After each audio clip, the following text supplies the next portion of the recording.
Assalamualaikum warahmatullahi wabarakatuh.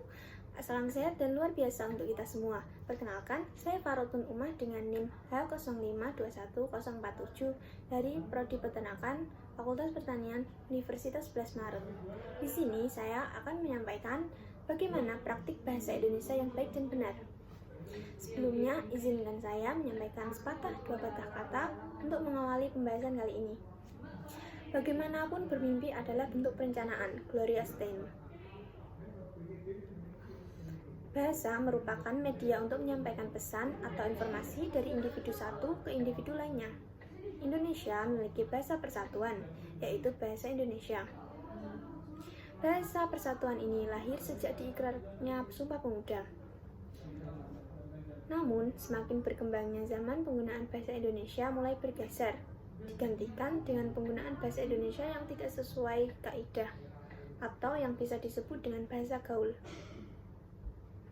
Mahasiswa pun mulai terpengaruh oleh bahasa-bahasa gaul tersebut. Bahasa Indonesia gaul pun semakin meraja di kalangan mahasiswa, pada khususnya dan juga pada masyarakat umumnya. Era globalisasi merupakan tantangan besar bagi seluruh dunia, termasuk bangsa Indonesia untuk dapat mempertahankan diri di tengah-tengah pergaulan antar bangsa yang sangat rumit. Bahasa Indonesia harus tetap bisa menjaga eksistensinya supaya tidak pudar seiring perkembangan zaman.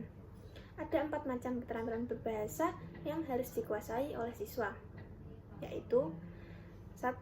Keterampilan menyimak, yang kedua keterampilan berbicara, yang ketiga keterampilan membaca, dan yang keempat keterampilan menulis. Kegiatan menulis dipengaruhi oleh keterampilan produktif, yaitu aspek berbicara, maupun keterampilan reseptif yang terdiri dari aspek membaca dan menyimak, serta pemahaman kosakata, diksi, keefektifan kalimat, penggunaan ejaan, dan tanda baca. Dalam menggunakan bahasa Indonesia, terdapat aturan-aturan dalam memakai bahasa secara baik dan benar. Maksud dari kata baik adalah bahasa yang sering digunakan sebagai alat komunikasi untuk menyesuaikan situasi atau kondisi agar dapat disampaikan dan dimengerti oleh lawan komunikasi. Baik dari laras bahasa maupun dari kata-kata yang digunakan harus sesuai agar mudah dipahami. Peran penggunaan bahasa yang paling pokok adalah sebagai alat komunikasi. Komunikasi adalah proses penyampaian pesan melalui sarana, baik bahasa tulis. Setiap pembicara menyampaikan informasi lewat kalimat-kalimat yang ditanggap dapat menjelaskan maksud yang ingin diungkapkan. Kalimat-kalimat tersebut harus dapat dipahami oleh pembaca agar nantinya mendapatkan respon berupa jawaban atau tanggapan yang sesuai. Untuk mencapai komunikasi baik lancar, kalimat yang dituliskan harus efektif dan komunikatif. Kita berbicara masalah 4 keterampilan berbahasa Indonesia. Jadi kalau kita selalu gaungkan dengan aku cinta bahasa Indonesia, aku bangga bahasa Indonesia memang luar biasa. Ini menjadi salah satu fenomena penting bagaimana kita mengajarkan 4 keterampilan berbahasa untuk bisa kita lihat dari berbagai dimensi. Nah, dimensi pertama, kalau kita berbicara terampil berbahasa, berarti kita terampil berkomunikasi. Dalam upaya untuk mewujudkan keterampilan berkomunikasi yang baik, tentu sebagai seorang guru, sebagai seorang dosen, harus bisa menjadi contoh bagaimana kita berkomunikasi dengan baik, benar, dan santun. Nah, teman-temanku yang hebat dan luar biasa, kalau kita lihat bagaimana perkembangan era industri, bagaimana perkembangan era digital, bagaimana perkembangan situasi dari zaman prasejarah, kemudian zaman sebelum merdeka, kemudian zaman merdeka, dan sampai zaman milenial ini. Tentu kita lihat, sebagai sosok calon guru dan calon dosen, kalian harus bisa menguasai dari berbagai model dan juga media pembelajaran yang tentu harus bisa ditunjukkan bagaimana kita berelaborasi dalam konsep pembelajaran. Nah, kenapa selalu saya katakan menggunakan 5B? B yang pertama bersilaturahmi, kemudian berkomunikasi, berkolaborasi, beraksi, dan berliterasi dengan Ratu Nisa, rajin menulis dan membaca.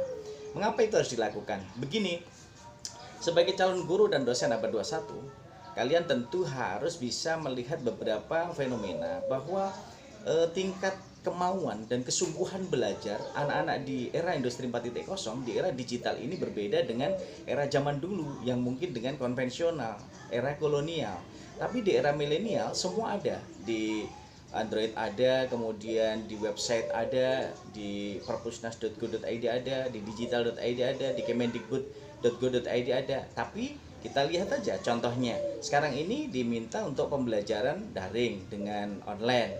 Tapi kalau kita lihat bagaimana suasana psikologis generasi muda kita. Padahal mereka sudah setiap hari menggunakan HP, menggunakan media daring. Tetapi dalam kondisi tertentu ada masih mengeluh, kemudian juga merasa kesulitan, dan ini menjadi salah satu bagian penting bagaimana kita melakukan upaya inovasi pembelajaran yang tentu akan bisa sesuai kebutuhan para siswa dan juga mahasiswa kita.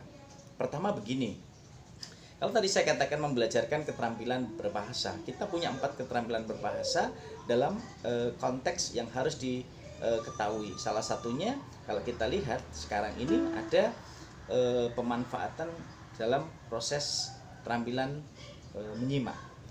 Konteks keterampilan menyimak ini juga harus diikuti satu keterampilan baru lagi, yakni keterampilan memirsa. Nah, keterampilan menyimak dengan benar, menyimak dengan tepat, ini akan bisa menemukan ide gagasan yang tepat di situ. Demikian juga dengan keterampilan memirsa. Untuk keterampilan memirsa menyimak ini akan bisa saling menguatkan. Baru saja telah kita saksikan video dari Bapak Romadi yang menyampaikan tentang terampil berbahasa Indonesia lisan dan tulisan dalam berbagai konteks.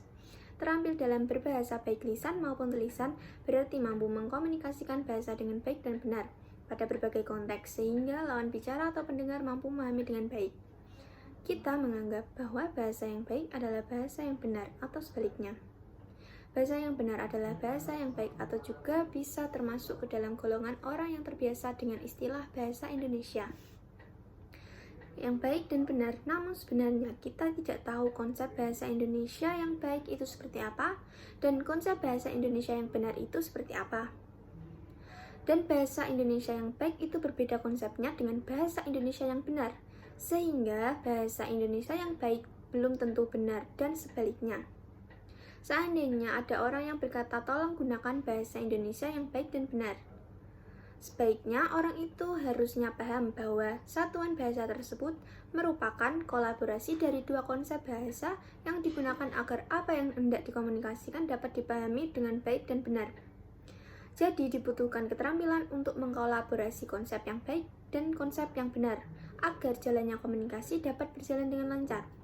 Bahasa Indonesia yang baik adalah bahasa Indonesia yang mudah dimengerti dan bahasa Indonesia yang benar adalah bahasa Indonesia yang mudah mengikuti kaidah bahasaan. Dengan demikian, bahasa Indonesia yang baik dan benar adalah bahasa Indonesia yang mudah dimengerti, sekaligus mengikuti kaidah kebahasaan yang berlaku. Keterampilan berbahasa artinya kita mampu dalam melihat situasi yang ada di depan kita. Kemudian dapat memilih ragam bahasa apa yang kita gunakan dalam komunikasi dan berbicara. Bahasa yang baik cenderung menggunakan kosakata yang tidak baku dan selalu menanggalkan imbuhan yang ada. Ragam ini akan kita temui pada ragam lisan formal, sedangkan ragam bahasa yang benar selalu menggunakan kosakata baku dan memiliki pola kalimat dengan fungsi sintaksis yang lengkap. Ragam ini biasanya akan kita temui pada ragam lisan formal. Oleh karena itu, kita sebagai bangsa Indonesia wajib untuk mempertahankan dan melestarikan bahasa Indonesia, supaya tidak terbawa arus pengaruh budaya asing yang jelas-jelas tidak sesuai dengan bahasa Indonesia. Untuk mempertahankan dan melestarikan bahasa Indonesia dibutuhkan sikap yang positif, yang harus dilakukan dalam kehidupan sehari-hari dengan menggunakan bahasa Indonesia daripada bahasa luar, dan bersedia menjaga agar pengaruh asing tidak terlalu berlebihan. Metode dalam pelestarian bahasa Indonesia yang pertama, meningkatkan kedisiplinan berbahasa Indonesia. Kedua, menjadikan pendidikan lembaga pendidikan sebagai basis pembinaan bahasa. Yang ketiga, perlunya pemahaman tentang bahasa Indonesia yang baik dan benar. Yang keempat, diperlukan adanya undang-undang kebahasaan. Yang kelima, peran variasi bahasa dan penggunaannya. Yang ketujuh, ada menjunjung tinggi bahasa Indonesia di negeri sendiri. Era globalisasi merupakan tantangan bagi bangsa Indonesia untuk mempertahankan diri di tengah pergaulan antar bangsa yang rumit. Untuk itu, bangsa Indonesia harus mempersiapkan diri dengan baik dan penuh pertimbangan. Salah satunya yang perlu diperhatikan adalah masalah jati diri bangsa. Sekian yang dapat saya sampaikan pada video kali ini. Semoga dapat menjadi pembelajaran dan manfaat bagi para penonton dan pendengar. Mohon maaf apabila ada kekurangan dalam penyampaian dan kesalahan. Demikian ulasan singkat mengenai bahasa Indonesia. Kurang lebihnya saya mengharapkan ini dapat bermanfaat bagi Anda. Silakan jangan lupa klik tombol subscribe, like, dan komen. Assalamualaikum warahmatullahi wabarakatuh.